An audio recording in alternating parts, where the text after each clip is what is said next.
Tujuan kami di Bimbel Konstanta adalah memunculkan semangat belajar, menjadi trigger teman-teman untuk mencari sendiri, menggali sendiri, memahami, kemudian menganalisa.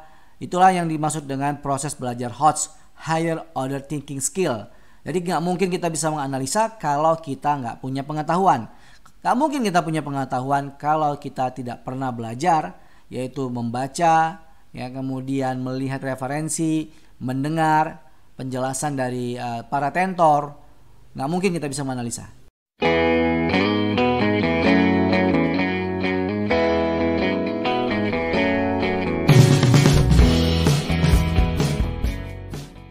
Jika teman-teman suka dengan video ini, bantu kami untuk membangun channel ini dengan cara like, share, comment, and subscribe.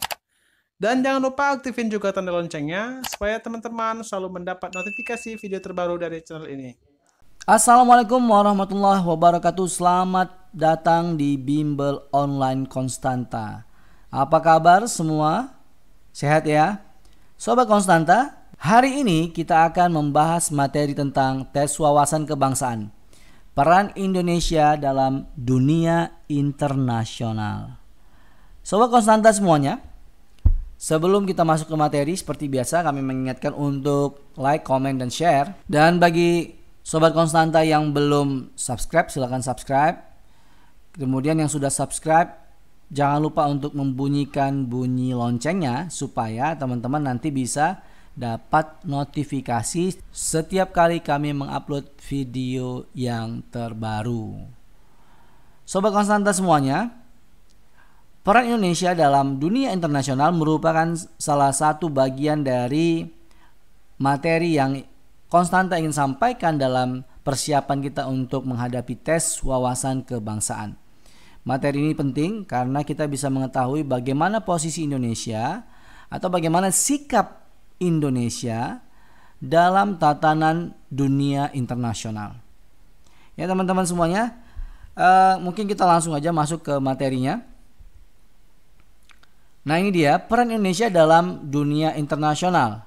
Jadi sebelum kita masuk ke dalam materi, kami ingin menyampaikan definisi dari hubungan internasional itu sendiri atau HI. Ya, teman-teman mungkin pernah lihat jurusan hubungan internasional di beberapa kampus baik negeri maupun swasta di Indonesia. Nah, itu salah satu bidang yang cukup menarik banyak minat ya. Nah, hubungan internasional adalah ilmu yang mempelajari antar negara ya, termasuk peran segenap negara. Jadi bukan cuma satu tapi beberapa negara, organisasi antar pemerintah ya kan, IGO, dan juga NGO, organisasi non pemerintah internasional. Selain itu juga bicara tentang organisasi non pemerintah atau NGO. Kemudian juga bicara tentang MNC atau Multinational Corporation. HI merupakan sebuah bidang akademik dan kebijakan publik yang bisa bersifat positif ataupun normatif, karena keduanya berupaya menganalisis dan merumuskan kebijakan luar negeri negara-negara terpilih. Jadi kurang lebih seperti itu ya definisi dari hubungan internasional. Nanti teman-teman kalau pengen tahu bisa searching di googling gitu di Google, bisa searching materi-materi tentang hubungan internasional jika memang tertarik untuk masuk dalam bidang HI. Oke, kita next ya. Nah, ini kita bicara soal politik luar negeri. Kalau ditanya apa sih kebijakan politik luar negeri Indonesia, dari dulu nggak berubah ya. Kebijakan politik luar negeri Indonesia adalah bebas aktif. Bebas dan aktif. Meskipun dalam beberapa fragmen sejarah kita, terkadang Indonesia seperti condong ke pihak A atau condong ke pihak B, tetapi secara normatif ya, secara prinsip Indonesia menganut politik luar negeri bebas aktif. Nah, sejak awal pemerintah Indonesia memang menerapkan kebijakan luar negeri yang disebut politik bebas aktif. Politik bebas aktif ini dicetuskan oleh Muhammad Hatta. Luar biasa sekali ya, salah satu proklamator kita, Bung Hatta. Nah, mengapa politik luar negeri Indonesia disebut politik bebas aktif? Nah, ini jadi pertanyaan ya kan, yang harus kita jawab. Ya, karena politik luar negeri Indonesia ditegakkan di atas dua prinsip, yaitu bebas dan aktif. Oke. Nah, disebut bebas karena politik luar negeri Indonesia terbebas dari pengaruh negara-negara atau kekuatan asing. Jadi Indonesia itu memiliki politik yang bebas, politik luar negeri yang bebas, politik yang berdaulat, ya kan? Nah, dengan demikian Indonesia itu tidak tinggal diam. Ya. Indonesia tidak tinggal diam dalam masalah-masalah dunia yang muncul. Nah, bersama dengan Persyarikatan Bangsa-Bangsa atau PBB dan organisasi-organisasi dunia lainnya, Indonesia turut aktif dalam mewujudkan perdamaian dunia. Inilah yang disebut dengan prinsip aktif. Jadi Indonesia itu nggak pasif. Jadi kalau ada masalah di dunia internasional, Indonesia turut serta untuk menyelesaikan masalah tersebut. Nah, Sobat Konstanta, peranan Indonesia dalam organisasi tingkat internasional itu amat sangat banyak ya. Dan paling luar biasa tercatat oleh sejarah peran Indonesia atas terselenggaranya Konferensi Asia Afrika. Ini luar biasa sekali karena Konferensi Asia Afrika KAA pada saat itu dilaksanakan pada saat negara kita memang belum cukup stabil sebagai sebuah negara yang baru. Nah, KAA adalah pertemuan antara negara-negara di benua Asia dan di benua Afrika yang pada saat itu sebagian besar baru merdeka. Nah, pada waktu itu negara-negara tersebut berkumpul menghasilkan beberapa kesepakatan. Salah satunya adalah mewujudkannya perdamaian dunia. Nah, KAA diselenggarakan di Bandung, Jawa Barat. Nah, KAA merupakan salah satu wujud politik bebas aktif Indonesia dalam tingkat internasional. Nah, KAA merupakan salah satu upaya mewujudkan perdamaian dunia. Nah, teman-teman semua, Sobat Konstanta, Konferensi Asia Afrika diawali oleh Konferensi Kolombo. Ya, Kolombo itu ibu kotanya Sri Lanka. Ya. Konferensi Kolombo dilaksanakan tanggal 28 April sampai 2 Mei 1954. Konferensi ini mempertemukan 5 pemimpin negara Asia. Pertama, yaitu Perdana Menteri India, ya, Pandit Nehru. Yang kedua, Perdana Menteri Sri Lanka, Sir John Kotelawala. Kemudian Muhammad Ali Jinnah, yaitu Perdana Menteri Pakistan, dan UNU, Perdana Menteri Myanmar, dan kemudian Perdana Menteri Indonesia adalah Ali Sastro Amijoyo. Konferensi Kolombo ini menghasilkan beberapa kesepakatan. Salah satunya adalah kesepakatan untuk menyelenggarakan Konferensi Asia Afrika di Indonesia.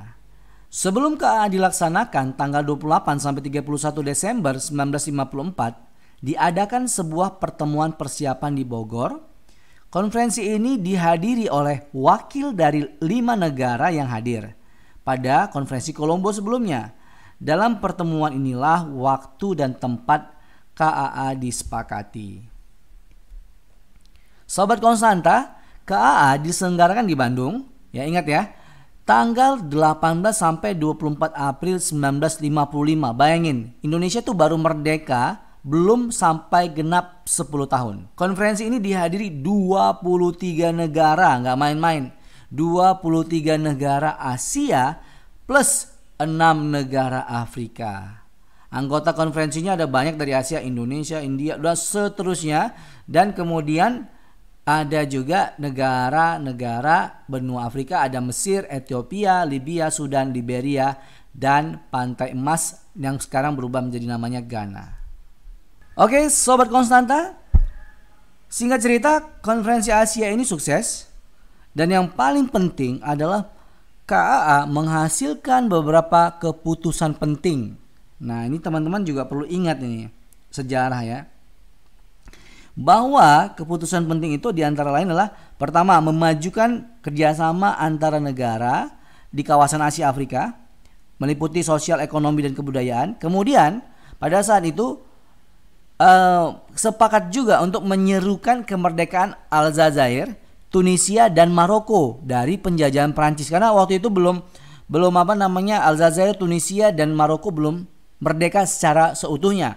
Yang ketiga, menuntut pengembalian Irian Barat ya kepada Indonesia, kemudian Aden kepada Yaman. Nah, ini ada proses politik internal negara masing-masing, tapi didorong oleh Konferensi Asia Afrika. Nah, Irian Barat ini kemudian nanti berubah menjadi Irian Jaya, kemudian berubah lagi menjadi Papua, ya. Satu dari beberapa provinsi yang kemudian mekar menjadi 2 provinsi sekarang. Nah, teman-teman, selain itu, keputusan di KAA juga menetapkan bahwa konferensi ini menentang diskriminasi dan kolonialisme. Jadi diskriminasi dan kolonialisme pada saat itu merupakan isu yang sangat penting dan melebar di banyak negara Asia dan Afrika, yang kemudian mendorong beberapa negara untuk membuat KAA. Nah, keputusan berikutnya adalah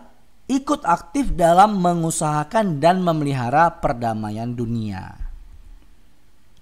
Teman-teman, ada satu hasil Konferensi Asia Afrika, ada 10 item, 10 hal yang sering disebut dengan Dasa Sila Bandung. Pernah dengar ya? Atau Bandung Declaration. Nah, Dasa Sila Bandung ini ada 10 yang akan saya bacakan. Pertama, menghormati hak-hak dasar manusia. Ini ngomongin soal HAM ya. Dan tujuan-tujuan serta azas-azas yang termuat dalam Piagam PBB. Yang kedua, menghormati kedaulatan dan integritas teritorial semua bangsa. Yang ketiga, mengakui persamaan semua suku bangsa dan persamaan semua bangsa besar maupun kecil. Yang keempat, tidak melakukan intervensi atau campur tangan persoalan dalam negeri negara lain. Yang kelima, menghormati hak-hak setiap bangsa untuk mempertahankan diri secara sendiri ataupun kolektif sesuai dengan Piagam PBB. Yang keenam, tidak mempergunakan peraturan-peraturan dari pertahanan kolektif untuk bertindak bagi kepentingan khusus dari salah satu negara besar dan tidak melakukan tekanan terhadap negara lain. Nah, ini bicara soal politik luar negeri semua nih. Yang ketujuh, tidak melakukan tindakan-tindakan atau ancaman-ancaman agresi terhadap keutuhan wilayah dan kemerdekaan negara lain. Yang kedelapan, penyelesaian segala perselisihan internasional dilakukan dengan jalan yang damai sesuai dengan Piagam PBB. 9, memajukan kepentingan bersama dan kerjasama. Dan yang terakhir, nomor 10, di Dasa Sila Bandung atau Bandung Declaration menghormati hukum dan kewajiban-kewajiban internasional. Nah, itulah dia hasil dari KAA atau Konferensi Asia Afrika yang mencetuskan melahirkan Dasa Sila Bandung atau Bandung Declaration. Oke, Sobat Konstanta, selain bicara soal Konferensi Asia Afrika, Indonesia juga berkecimpung turut serta ya dalam Perserikatan Bangsa-Bangsa atau United Nation. Nah, Perserikatan Bangsa-Bangsa atau United Nation adalah organisasi yang menghimpun negara-negara di dunia. Ya, kalau dulu ada namanya Liga Bangsa-Bangsa ya, kemudian berubah jadi PBB. Nah, tujuannya untuk mewujudkan perdamaian dunia dan kerjasama antar negara ya, anggota-anggota PBB. PBB didirikan 24 Oktober 1945. Tidak lama setelah Perang Dunia Kedua berakhir. PBB didirikan oleh 4 negara besar. Pertama Amerika Serikat maksud saya, Uni Soviet pada saat itu masih ada, kemudian Inggris dan Cina. PBB dibentuk untuk membuat tatanan dunia menjadi lebih baik dan lebih damai. Itu tujuannya ya. Nah, dari 4 negara ini, keempat negara tersebut memiliki hak veto plus negara Prancis. Nah, organisasi ini bermarkas di kota New York di Amerika Serikat. Walaupun didirikan oleh negara-negara besar, keanggotaan PBB terbuka bagi seluruh negara. Ya, sampai saat ini kurang lebih ada 191 negara yang ikut, jadi hampir seluruh negara itu menjadi anggota PBB. Semua negara yang menjadi anggota PBB memiliki kekuatan kedudukan yang sama. Negara besar maupun negara kecil, ya, baik negara kaya atau negara miskin, semua memiliki hak dan kewajiban yang sama bagi terciptanya perdamaian dunia. Tetapi ada, tadi saya sudah sampaikan, ada beberapa negara yang memiliki hak istimewa namanya hak veto. Hak veto ini adalah hak untuk menyatakan tidak setuju atas suatu keputusan sehingga keputusan tersebut menjadi batal. Nah, teman-teman, Sobat Konstanta, selain ngomongin soal KKA, kemudian PBB, Indonesia juga ikut dalam ASEAN, ya kan? Nah, spesifiknya lagi ASEAN Free Trade Area atau AFTA, yaitu sebuah kawasan ya bentukan kerjasama perdagangan dan ekonomi di wilayah ASEAN yang merupakan kesepakatan untuk menciptakan situasi perdagangan yang seimbang dan adil. Pada awalnya ada 6 negara yang menyepakati AFTA. Kemudian di tahun 1995 Vietnam bergabung, sedangkan Laos dan Myanmar juga ikut bergabung di tahun 1997. Dan yang terakhir adalah negara Kamboja di tahun 1999.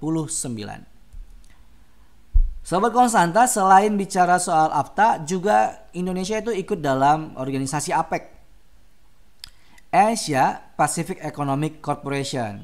Nah, kerjasama APEC tentang ekonomi Asia Pasifik itu sudah didirikan tahun 1989, di mana APEC bertujuan mengkukuhkan pertumbuhan ekonomi dan mempererat komunitas negara-negara di Asia Pasifik.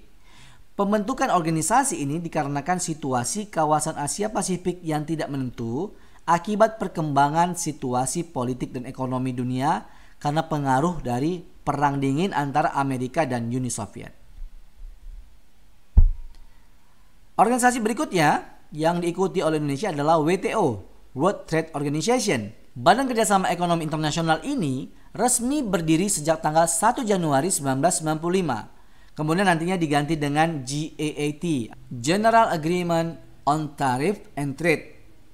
Ini mirip-mirip dengan AFTA, cuman skupnya lebih luas. Tujuannya adalah menghilangkan atau mengurangi tarif bea yang menghambat perdagangan antar negara dan menyelesaikan sengketa dagang di antara anggotanya.